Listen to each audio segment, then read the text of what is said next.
Hello guys, we have a 2-game NBA slate for September 11th, and this is going to be including the Nuggets and the Clippers, and then the Game 7 of the Celtics and the Raptors, which actually is going to be the later game today. So starting with point guard, Kyle Lowry 8,600 at the top.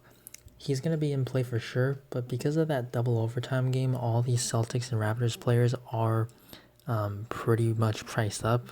Like they're priced where there's not a whole lot of upside except for a few guys, which I'll get to later. But Kyle Lowry is still in play because this is going to be Game 7, so we know all the starters from both teams are going to be playing really heavy minutes, most of the starters.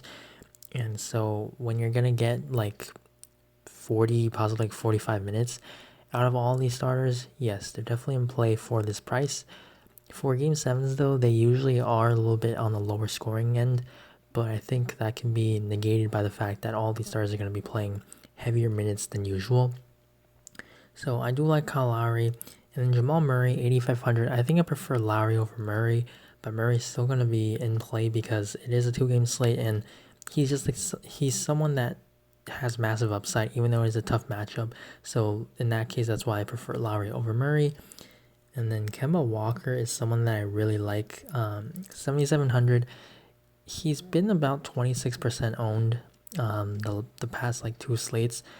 And I think because he had a really bad performance. He shot 2 of 11 last game, and he was just really bad. So people might be scared of him, but I'm perfectly fine with going back to him. He said that he's been wanting to be more aggressive, and he has. He's been taking more shots, but the last game just wasn't his game, so that's why he was being a little bit he was deferring to other guys because Tatum, Brown, and Smart were all having really amazing games, and that's why the prices are really up there now. But Kemba, he's cheaper now, and I would expect that he definitely has a better game. He really can only go up from where he ended up last game.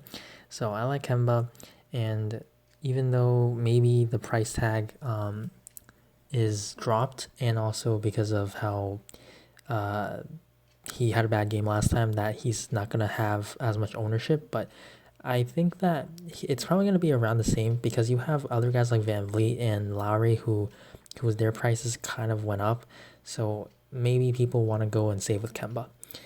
Now, next we're really going down now to Patrick Beverley, Monte Morris, and Brad Wanamaker. I prefer them in order: Beverley, Morris, Wanamaker, because Beverley, he's been getting more minutes usually, or just consistently now. He's someone that has a really low floor, but when you're at 3,800, you're playing 20 plus minutes. Whatever position you are for a 2-game slate, I'm going to have interest. That's just kind of how it always is with NBA. You need a value guy, and Beverley definitely someone that can just do a little bit of everything, but he's not going to be scoring a whole lot, so there's not a whole lot of upside, but you're really playing him because you want to afford the guys that are priced up that have that kind of monster ceiling. So I like Beverley. Monte Morris, he's now cheaper and he's getting consistent minutes. With Beverley now just getting a little bit more minutes, that makes Beverley a little bit ahead of him for me. But Morris has had like a consistent 16% or so usage rate this series, so he's still going to be in play. He should be lower owned than Beverley, so in that case, he's definitely like the direct pivot play if you want to go with someone lower owned, and also he's $200 cheaper, so maybe that gets you something that you can't get with a Beverley build. Brad Wanamaker, 3,300. He's been playing heavier minutes, which I think you're not going to see like a 9-minute game from him again, but this being Game 7, they're going to try to run their starting 5 out there for as much as they can.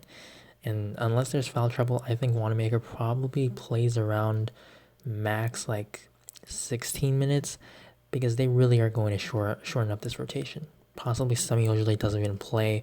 Robert Williams very going to be probably picking up a good bit of ownership, but very risky. Shooting guard, Paul George, 8,400. I like him because he's someone that has that kind of monster 50-point upside, and with how Jaylen Brown's been priced up, I think I just rather go to George. Sure, Jaylen Brown, he's someone that is also capable of matching Paul George's score, but I just want the ceiling. George has a bigger ceiling in my opinion, and Jaylen Brown, he's priced up because of his monster performance last time, and possibly people are going to try to chase that. I just prefer George when Jaylen Brown's 8K. He just shouldn't be this expensive. Now, next, Fred VanVleet, 7,900. I really like him as well because I think if you're not going to Lowry, you go to VanVleet. And it's only a $700 difference. He's also shooting guard eligible. He gets similar usage to Lowry, and also he can contribute in a multitude of ways. So I really like FVV. Marcus Smart, 6,800. Still going to be in play, but just with all the other guys, same thing. His price is up now. You really can't get a whole lot of upside unless this game goes into overtime again. Lou Williams, 5.8K. I like him because when you look at the entire slate in this price range, Lou Williams is really the only guy that has like a 40, possibly up to 50 point upside. And he's been consistently pretty low owned, like in the 20s, teens even, these past few slates. So if you're going to be able to get a low owned guy who has that kind of monster ceiling to hit like 8x, yeah, like I want him. Gary Harris, Norman Powell, they're priced up now, but still, if you need value, you can go to them. Gary Harris, he was in foul trouble last time. That's why he only played 23 minutes. So Torrey Craig, that's why you can see he played 25. But if Harris is okay, Craig is not going to play this much. They definitely prefer Harris now that he's not on a minutes limit. Norman Powell, 4,400. He closed last time. That's why he got 38 minutes. But you can't expect this kind of performance from him again. And it's not a lock that he's going to close again. Gasol looks like he probably won't close, but there's a chance that Ibaka closes because they were getting beaten up down low by Daniel Tice. So maybe Ibaka closes, maybe Gasol closes. That's what he was doing earlier, and maybe Norman Powell closes like last game. You kind of don't know. You're kind of just taking your pick here. So I would say don't play play max one of Powell, Ibaka, and Gasol. Small forward, Kawhi Leonard, 10.4K. Gonna be in play, but he had a monster game last time, so I don't think he's gonna be like 25% owned. He's probably gonna get more ownership now, and at 10.4K, I think I'd rather go to cheaper guys like Paul George, Lou Williams from his team, or you just go to Boston with Tatum or the Raptors, who are priced pretty nicely. And then OG Anunoby, someone that I usually don't want to play when he's this expensive, but because it is a short slate, he's still going to be in play. It's just that he really doesn't have a whole lot of upside. Like, you look at how he played 50 minutes last time, he got 33.3. Like, even if you get 33.3 at this price tag, you don't absolutely need him. So he's just not going to be a core play for him. You can't expect double overtime again. You can't expect 50 minutes of playing time. Michael Porter Jr. is someone that I do have interest in. We know what he said about how he wanted more touches and he wanted more shots.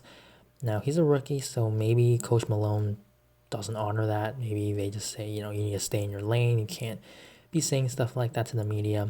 Or maybe he gets more shots. He only took 8 shots. He's definitely a very talented offensive player. Not good for defense, but this is fantasy. Yes, we get points for steals and blocks, but mainly we care about guys that have heavy usage rates. And he's 5,200, very affordable for a team that needs offense when Jokic and Murray are resting. So I think Porter's very much in play. 5,200, just a good price tag for. They're very capable of putting up 6, 7, even 8x. So I like him. Jeremy Grant, 4,900. I like him as well. He's been really struggling. He just can't make shots, but he's really athletic. Like, I don't think you can get 0 rebounds again and 0 of literally every other stat than points and turnovers. So he's still going to be very much in play for me. I'm going to have a lot of him because he just fits very nicely with a lot of the builds. Just playing heavy minutes, regardless of how well or poorly he plays, he'll always get the minutes because of his defense.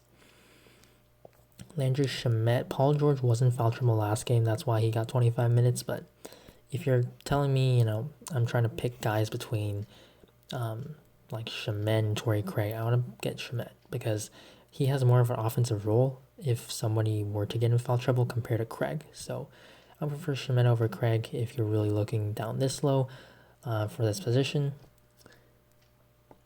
Power forward, Jason Tatum, 9,500. He didn't get that much of a price increase, so he's still going to be in play, but I think I'd probably try to save with a guy like Siakam, Tice, Porter, Grant Morris. So with Siakam 7,800, I like him because he played poorly once again, same price tag.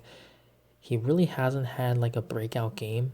Yeah, that 42.3 game was pretty solid from him, but I mean, you look at his shots, he's been really bad.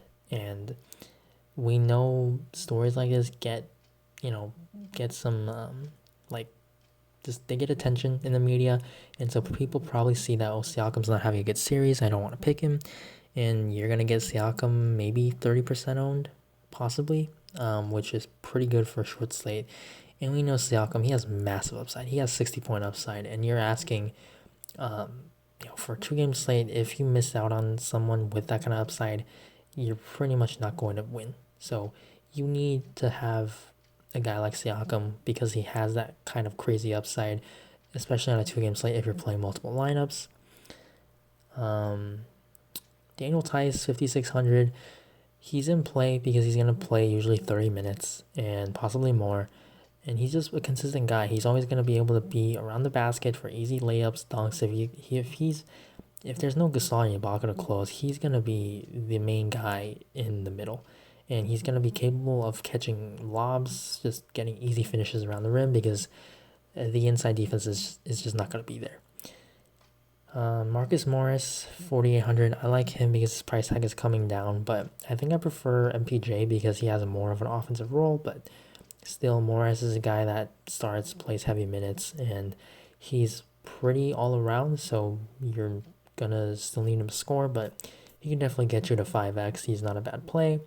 Paul Millsap, he's a little bit dangerous now. They decided to not close with Millsap last game, which is concerning because he was earlier in the series, but they've probably realized that they really need Porter on the floor. They need other offensive weapons, which Millsap doesn't quite give them that, even though he is better defensively than MPJ, but they need a win, they need scoring, so Porter's going to be the guy. If obviously, same thing with how I've said before, Millsap, if he starts out well, he'll get the minutes. So for that, just for that, you want him in tournaments. Other guys that I haven't talked about, JaMychal Green, 3,600.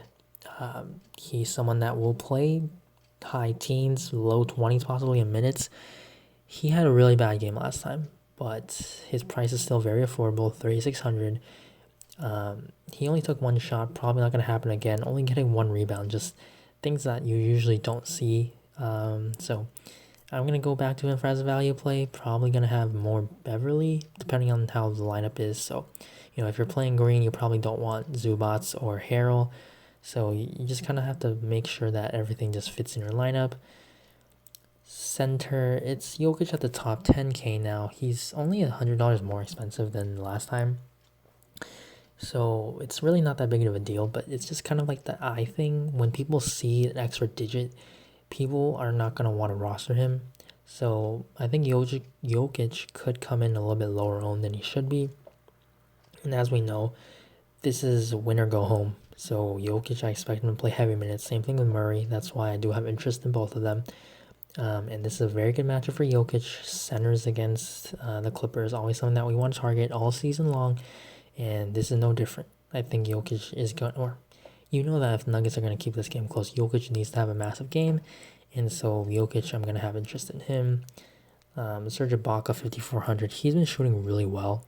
And if Gasol continues to lose minutes, he's going to benefit. Same thing with Norman Powell. So 5,400, price is down. He has that 30-plus point upside. He's another guy like Lou Williams who is in this price range who has that kind of upside. So 2 game slate, once again, I'm going to have guys that do have that kind of ceiling. Ivica Zubac, same thing, 5K. The first digits of 5, it's different now. It seems like he's a lot more expensive than he really is, but his price barely went up. So I'm going to still have him because center, you're looking at center, who are you taking? You're either paying up or you're going in the mid-range. And in the mid-range, I think Ibaka has big-time upside, but Zubac as well.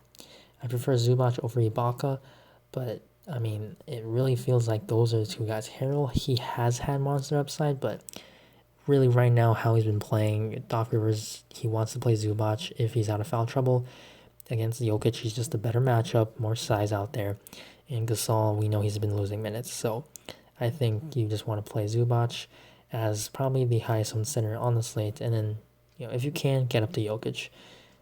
Robert Williams, 3,400. He's cheap, but I mean, you're not really sure about the minutes here. It's always going to be a concern.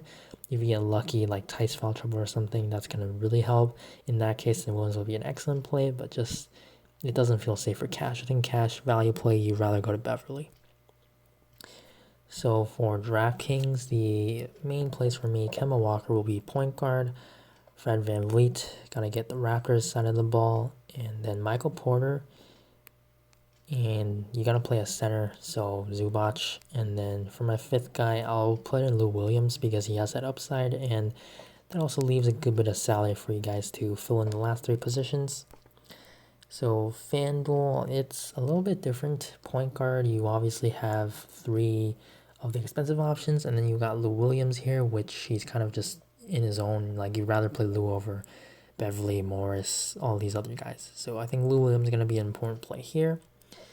I would prefer Kemba, and then probably in order Kemba, Murray, Lowry, like the price, because just I think Murray has the same kind of upside as Lowry, and you're getting $700 in savings. Obviously, if you don't need savings and maybe you have like Jokic or Porter in your lineup, then it's better to go to Lowry because of how it just makes more sense for that particular lineup. Shooting guard, Fred VanVleet, Paul George. I think I'm going to go to them a lot on this slate as my main two guys because they just grade out way better than everyone else. Yes, Marcus Smart's still in play at 6,400, but he's a lot more expensive compared to the last slate. Norman Powell's 5K, Gary Harris 5K as well. They're just guys that have really low floors. Like it's very dangerous if you pick one of them. They could really go out there and get you like single digits, or they can get you like 20, 30, which 30 is kind of pushing it. But I mean, you get one of these guys with a single digit score, you're really in bad shape. So I'd rather just pay up for VanVleet. In George, if you can't, then Marcus Smart is fine. Torrey Craig, Shamet, you're just really digging deep at the bottom now. Small forward, Kawhi Leonard, 11K. He's really expensive now, but because it is a position thing, he's alone. He can outscore all these other small forwards by like 30. So, you're paying up for basically safety. Siakam, 8K. I'm going to like him over Jaylen Brown because I think he just has more upside. Same thing, like I said on DraftKings, I just rather play Siakam. And then Jaylen Brown, he's okay. Like if you really need $200, you just can't get the Siakam, fine. Play Jaylen Brown, but like it's just about the ceiling. Siakam, he has a better chance of scoring something crazy than Jaylen Brown.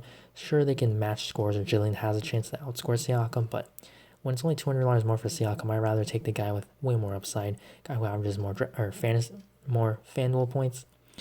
OG Anunoby, same thing with him. He's just priced to a point. It's like Marcus Smart. They're really up there, even though it's FanDuel, and those are two guys that excel with defensive stats.